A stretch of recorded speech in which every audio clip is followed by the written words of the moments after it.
सीधी रीढ़ वाले हिंदुस्तान और झुके हुए हिंदुस्तान, इन दोनों में से किसी एक को चुनना है। फैसला इतना मुश्किल नहीं होना चाहिए। अच्छा सिनेमा वो होता है जो आपको कहानी की जगह, कहानी के समय और कहानी के दौर में पहुंचा दे। और अच्छा सिनेमा वो होता है जो आपको सोचने पर मजबूर करे। सोनी लिव की web series freedom at midnight देश की आजादी पर बनी सैकड़ों फिल्मों में से एक है, लेकिन उसे देखकर ऐसा लगता है कि आजादी की ये कहानी आज तक हमें किसी ने सुनाई ही नहीं। और एंड में एहसास होता है कि मुश्किलों से मिली ये आजादी कितनी स्पेशल है।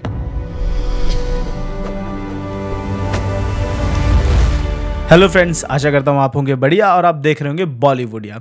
फ्रीडम एट मिडनाइट का रिव्यू आपको थोड़ा देर से मिल रहा है क्योंकि बिना किसी स्टार कास्ट, बिना किसी बड़े बैनर और बिना शोर शराबे के जब ये सीरीज सोनी लिव पर आई थी तब किसी ने इसको सीरियसली नहीं लिया, किसी फिल्म क्रिटिक ने इसको रिव्यू नहीं किया। लेकिन जब लोगों ने ये देखी और वर्ड ऑफ माउथ से पता लगा कि ये सीरीज आजादी के इतिहास पर बना अब तक का सबसे बेहतरीन सिनेमा है, तो मुझे भी ये देखनी ही पड़ी। तो आइए देखते हैं ऐसा क्या खास है फ्रीडम एट मिडनाइट में। हम हाथ पर हाथ धरे और मासूमों की जाने जाते हुए नहीं देख सकते।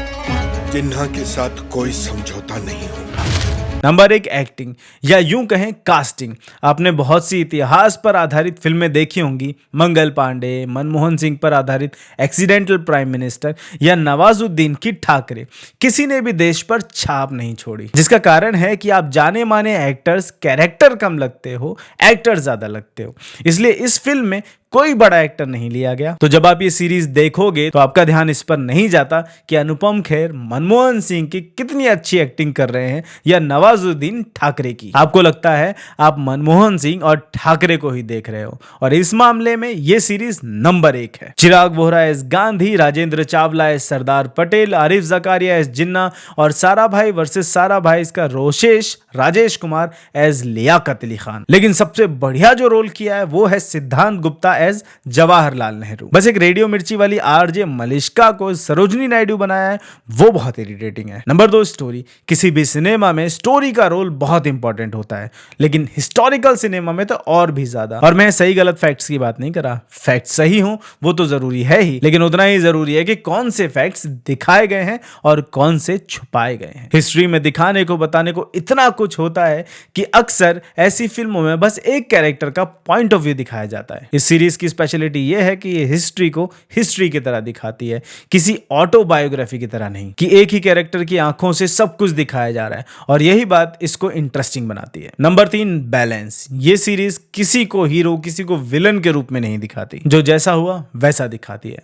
आप किसी हिस्टोरिक फिगर पर बनी मूवी देखोगे तो लगेगा आजादी में मेन हीरो तो यही था, बाकी तो सब ऐसे ही थे। वैसा यहां पर नहीं लगता। गांधी के बहुत सारे डिसीजंस और बातें ऐसी लगती हैं कि गांधी की जो इमेज हम लोगों के मन में बनी हुई थी एक सुपर ह्यूमन की, वो कहीं ना कहीं 100% सही नहीं है। उसी तरह नेहरू, पटेल या बाकी लीडर्स की आपस में डिसएग्रीमेंट को सही तरीके से दिखाया गया है। ब्रिटिश गवर्नमेंट और रूलर्स को भी विलन दिखाने की बजाय ये दिखाया गया कि वो अपने इंटरेस्ट में काम कर रहे थे, और उनका इंटरेस्ट था आजादी के बाद कमजोर भारत। Number 4, dialogues. इस सीरीज में सबसे इंटरेस्टिंग पार्ट है कैरेक्टर्स के बीच बातचीत। नेहरू गांधी आपस में क्या बात कर रहे हैं, लियाकत जिन्ना आपस में क्या कह रहे हैं, ब्रिटिश सरकार में बात हो रही है तो क्या बात हो रही है, और वो भारत आकर बात कर रहे हैं तो क्या दिखा रहे हैं। इससे आपको पूरी पिक्चर समझ में आती है कि जो हो रहा है वो क्यों हो रहा है और जो हुआ वो क्यों हुआ। मजहब में बांटना अंग्रेजों की राजनीति है, जोड़कर रखना हमारी। सीधी रीढ़ वाले हिंदुस्तान और झुके हुए हिंदुस्तान,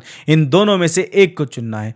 फैसला इतना मुश्किल नहीं होना चाहिए। कुछ ऐसे डायलॉग्स इस कहानी के एक्सपीरियंस को अलग लेवल पर ले जा रहे हैं। Number 5, direction. 2003 में कल हो ना हो से अपनी डायरेक्शन की शुरुआत करने वाले निखिल आडवाणी एक अच्छे डायरेक्टर हैं, इसमें कोई शक नहीं, और वो हर तरह के टॉपिक के साथ जस्टिस करना जानते हैं। ये इस सीरीज से उन्होंने दिखा दिया। प्रोडक्शन क्वालिटी हो या ब्रिटिश इंडिया के समय की बिल्डिंग्स और सेटअप्स दिखाने वाले सेट डिजाइन, निखिल ने सब काम टॉप क्लास किया है। बैकग्राउंड म्यूजिक कभी भी स्टोरी को डल नहीं लगने देता, और जिस तरह के कैमरा एंगल्स यूज किए हैं, चाहे वो क्लोज डोर डिस्कशंस हो या फिर राइट्स की भीड़ दिखानी हो, एक अच्छा सिनेमैटिक एक्सपीरियंस आपको देखने को मिलेगा। अगर आपने ये सीरीज अभी तक नहीं देखी है तो अभी जाइए और देख लीजिए। साथ ही अगर आपको हमारे रिव्यूज पसंद आते हैं तो प्लीज हमारे चैनल को सब्सक्राइब जरूर कर लीजिए। See you then with next review. ये सिर्फ मेरी नहीं, करोड़ों हिंदुस्तानियों की कहानी।